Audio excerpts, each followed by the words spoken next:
सरकार व मीडिया के पास कुंभ में कितने लोगों ने डुबकी लगाई उसका आंकड़ा है, लेकिन मरे कितने उसका आंकड़ा नहीं। जब व्यक्ति गया इलाज के लिए, उसका नंबर आया 1 महीने बाद और तब तक उसका अंतिम संस्कार हो गया था। ये स्थिति बनी हुई है, मतलब पीएससी सीएससी से भी बदतर स्थिति मेडिकल कॉलेज की बनी हुई है धरातल पे अंदर। बिरसा मुंडा जी चाहते क्या थे, उनके विचार क्या थे, उनके उद्देश्य क्या थे। जल जंगल जमीन का बात करते थे, अबुआ दिसम अबुआ राज की बात करके गए थे वो, लेकिन आज क्या हो रहा है, जल जंगल जमीन उद्योगपतियों को दिया जा रहा है भेंट में और वहां पर खत्म किया जा रहा है। धन्यवाद सभापति महोदय। आज आपने महामहिम राष्ट्रपति महोदय के अभिभाषण पे जो बोलने का अवसर प्रदान किया उसके लिए धन्यवाद जोहार। एक तरफ हम और पूरा देश और विशेषकर जो सत्ताधारी लोग हैं कि हम उस बात की खुशी मना रहे हैं कि हमारे देश के महामहिम राष्ट्रपति महोदया एक आदिवासी समुदाय से आते हैं और साथ ही एक महिला हैं। लेकिन वर्तमान में देखा गया है पूरे देश के अंदर अगर सबसे ज्यादा अगर कोई पीड़ित है, किसी पे अत्याचार हो रहा है तो वो आदिवासी समुदाय है और महिलाएं हैं। आज मणिपुर का उदाहरण देख लें। हम ये कह रहे हैं कि हमारे देश की महामहिम, हमें भी खुशी है, लेकिन एक तरफ तकलीफ है इस बात की कि देश के अंदर आदिवासी समुदाय के साथ सबसे ज्यादा अत्याचार हो रहा है और महिलाओं के साथ सबसे ज्यादा अत्याचार हो रहा है। इसका ताजा उदाहरण मणिपुर का देख लो, राजस्थान, मध्य प्रदेश, छत्तीसगढ़ के अंदर देख लो। विकास के नाम से आदिवासियों को विस्थापित किया जा रहा है। एक दौर था आजादी के बाद इस देश की आम जनता ने, गरीब ने, आदिवासी ने ये सांस ली थी कि हम अच्छे दिन आएंगे, उज्जवल भविष्य होगा। हमने देखा है वो दौर कि आज से 20-25 साल पहले आदिवासी गरीब दलित व्यक्ति अपनी जरूरतें पूरी करने के लिए, अपने बच्चों को पढ़ाने के लिए, अपनी बीमारी का इलाज कराने के लिए जमीन और जेवरात गिरवी रखता था। लेकिन आज देखा गया है, आज से 20 साल पहले जमीन और जेवरात गिरवी रखता था और आज इतना मजबूर हो गया है कि कई इलाके के अंदर यह देखा गया है कि आदिवासी समुदाय अपने बहन बेटियां या अपने छोटे बच्चे को गिरवी रख रहा है।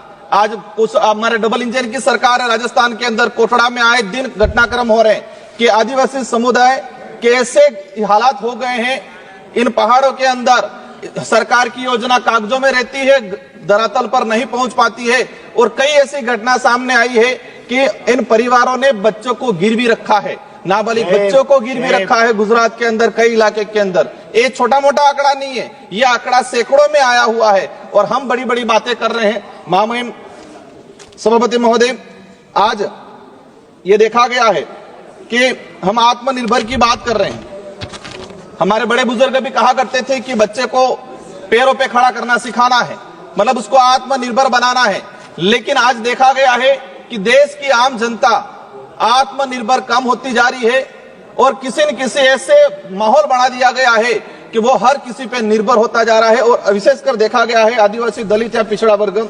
माननीय सभापति महोदय, अभिभाषण के दौरान आदिवासी इलाके के अंदर 30 मेडिकल कॉलेज की बात हुई, अच्छी बात है, हम भी चाहते हैं, लेकिन इन मेडिकल कॉलेज के धरातल पे स्थिति क्या है। कई ऐसे केस आए हैं, एक डिलीवरी महिला उस मेडिकल कॉलेज में जा रही है, सोनोग्राफी के लिए चिट्ठी लिखवा रही है और उसका नंबर आ रहा है 1 महीने बाद, तब तक तो बच्चा पैदा हो रहा है और बच्चे का नामकरण भी हो रहा है, तब तक नंबर आ रहा है। कई ऐसे केस आए, हमारे डूंगरपुर का केस आया था कुछ समय पहले, जब व्यक्ति गया इलाज के लिए, उसका नंबर आया 1 महीने बाद और तब तक उसका अंतिम संस्कार हो गया था।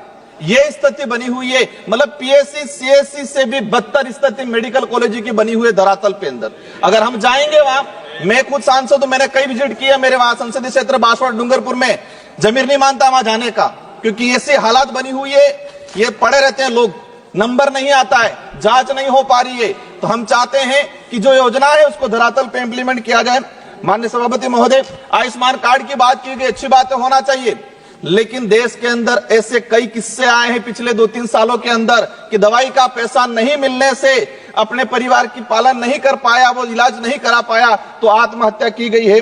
माननीय सभापति महोदय, बिरसा मुंडा जी के लिए जनजाति गौरव दिवस मनाया गया, हम भी स्वागत करते हैं, इसकी घोषणा हुई, लेकिन सिर्फ घोषणा होने से, मनाने से नहीं जमेगा। बिरसा मुंडा जी चाहते क्या थे, उनके विचार क्या थे, उनके उद्देश्य क्या थे, इन पे हमें काम करने की जरूरत है। आज वो जल जंगल जमीन का बात करते थे, अबुआ दिसम अबुआ राज की बात करके गए थे वो, लेकिन आज क्या हो रहा है, जल जंगल जमीन उद्योगपतियों को दिया जा रहा है भेंट में और वहां पर खत्म किया जा रहा है। बिरसा मुंडा जी के उपदेशों पे जाना पड़ेगा, उनके विचारों पे जाना पड़ेगा। सिर्फ जनजाति गौरव दिवस मनाने से काम नहीं चलेगा। माननीय सभापति महोदय, हमने देखा गया है, एक बात सामने आई अभी जनगणना को लेके, एक बात ये समझ में नहीं आ रही, और ये मैं नहीं बोल रहा हूं कि आम जनता बोल रही है, देश की जो विवेकशील है, क्या बोल रही है कि सरकार व मीडिया के पास कुंभ में कितने लोगों ने डुबकी लगाई उसका आंकड़ा है, लेकिन मरे कितने उसका आंकड़ा नहीं है। मतलब डुबकी लगाई 30 से 35 करोड़ लोगों ने, 30 से 35 करोड़ लोगों ने, वो आंकड़ा है, लेकिन मरे कितने लोग हैं, घायल कितने हैं, किस राज्य से कितने लोग हैं, यह आंकड़ा अभी तक सामने नहीं आ पाया है। माननीय सभापति महोदय, जल जीवन मिशन की बात हुई, जल जीवन मिशन से हमें भी लगा, लेकिन मैंने इसी सदन में क्वेश्चन लगा के निकलवाया है कि आदिवासी बाहुल्य क्षेत्र के अंदर, मैं मेरे संसदीय क्षेत्र की बात करूं, जल जीवन मिशन में हमारा जो जैसे जिला आता है प्रतापगढ़ 30% उपलब्धियां प्राप्त हुई, उदयपुर में 31%, डूंगरपुर के अंदर 27% और बांसवाड़ा में 24%। मतलब 24% घरों तक नल पहुंचाने के लिए अभी तक टारगेट ट्राइबल इलाके के अंदर हुआ है, वो भी कागजों में, लेकिन धरातल पे स्थिति कुछ और है। माननीय सभापति महोदय, हमारा वहां पर करना बैक वाटर सरकार में हमने सेंक्शन कराया था, लेकिन उसका आज तक वर्क ऑर्डर नहीं गया। अंत में एक लाइन, एक मिनट का सर रहा है। आज देखा गया है, ये देश तब महत्वपूर्ण या तब मजबूत रहेगा जब इस देश के अंदर रहने वाला प्रत्येक धर्म, प्रत्येक जाति के अंदर भाईचारा रहेगा। राजस्थान के अंदर धर्मांतरण को लेके एक विधेयक आया, हम चाहते हैं शांति से रहना चाहते हैं, हम नहीं चाहते कि आदिवासी को आदिवासी से लड़ाया जाए। नहीं बोलना चाहते, ओवैसी जी प्लीज, ओवैसी जी प्लीज। नहीं सर, हकीकत ये है, मैंने ये ऑथेंटिक आंकड़े के साथ बोल रहा हूं कि जिस स्कूल के अंदर आज से 10 साल पहले सरकारी स्कूल में 200 बच्चे पढ़ रहे थे, उसी स्कूल में आज 50 बच्चे पढ़ रहे हैं। ट्राइबल इलाके के अंदर 3-3 क्लास के बच्चे एक रूम में बैठ रहे हैं, किस क्वालिटी का एजुकेशन जा पाएगा। मैं आपके माध्यम से सरकार से यही अनुरोध करना चाहूंगा, हमें कुछ नहीं मिले चलेगा, गरीब आदिवासी दलित को अच्छा एजुकेशन, अच्छा हेल्थ मिलना चाहिए, वो अपने आप सारी चीजें कर लेगा। इन्हीं शब्दों के साथ धन्यवाद, आभार, और विशेषकर मंत्री जी का।